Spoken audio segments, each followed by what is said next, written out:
आज मैं आपको अकारांत नपुंसकलिंग शब्द के अंतर्गत पुष्प शब्द रूप को पढ़ाने जा रही हूँ।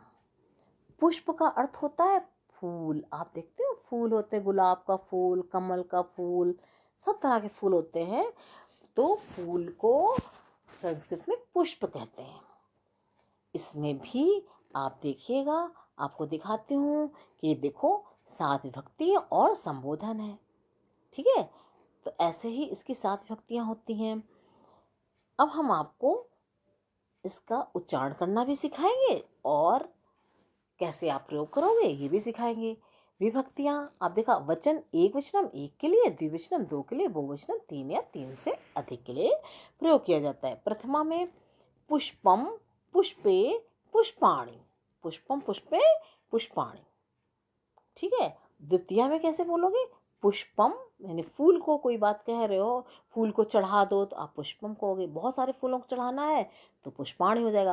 पुष्पम पुष्पे पुष्पाणि, फूलों को भगवान पर चढ़ा दो।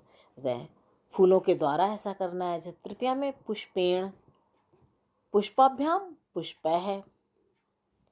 चतुर्थी में पुष्पाय, फूल के लिए, ऐसे कहते ना। तो यहाँ पर आप देखिए, पुष्पाय पुष्पाभ्याम पुष्पेभ्याम। पंचमी में पुष्पात पुष्पाभ्याम पुष्पेभ्याम। षष्ठी में पुष्पस्य पुष्पयोः पुष्पाणाम। सप्तमी में आप कैसे कहेंगे? पुष्पे, यानी फूल में कोई बात अगर फूल में कीड़ा है कहोगे तो पुष्पे शब्द का प्रयोग करोगे।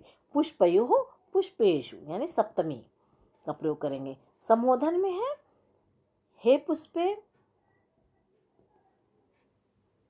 हाँ सप्तमी में है पुष्पे पुष्पयोः पुष्पेषु।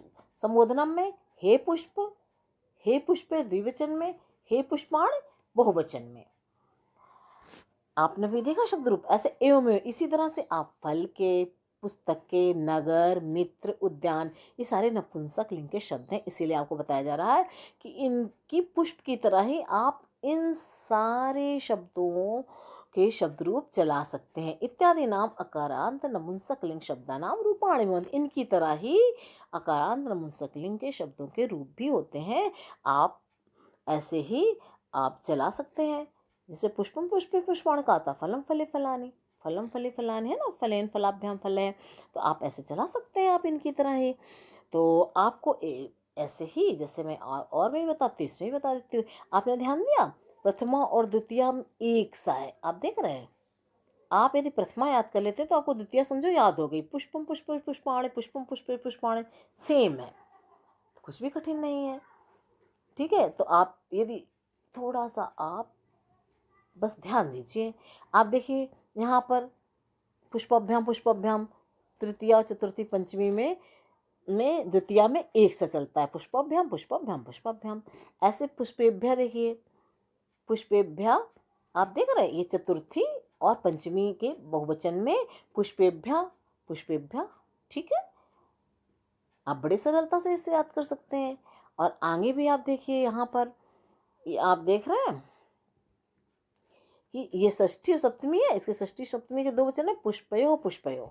ये थोड़ा सा हिंट, ऐसा हिंट, इस हिंट को याद रखिए कि अरे अच्छा, षष्ठी और सप्तमी दोनों के द्विवचन में सेम है। तो आपको मान लो सप्तमी का आता है कि ये आपको रिक्त स्थान है, कोई भरना है, कुछ भी प्रयोग करना है, आपको जहाँ पर प्रयोग करना है सही जगह पर, तो आपको याद आ जाएगा अच्छा षष्ठी में भी द्विवचन में पुष्पयो तो सप्तमी में भी तो है पुष्पयो। तो इस तरह से आप इसके पुष्प के शब्द रूप याद कर लीजिए। आपको हो तो एक बार और मैं उच्चारण करना आपको सिखा देती हूँ। पुष्पम पुष्पे पुष्पाणि, द्वितीया में पुष्पम पुष्पे पुष्पाणि, तृतीया में पुष्पेण पुष्पाभ्याम पुष्पः, चतुर्थी में पुष्पाय पुष्पाभ्याम पुष्पेभ्या, पंचमी में पुष्पात् पुष्पाभ्याम पुष्पेभ्या, षष्ठी में पुष्पस्य पुष्पयोः पुष्पाणाम, सप्तमी में पुष्पे पुष्पयोः पुष्पेषु, संबोधनम में हे पुष्प हे पुष्पे हे पुष्पाणि। इस तरह से आप इसका उच्चारण करना सीख लीजिए और याद कर लीजिए।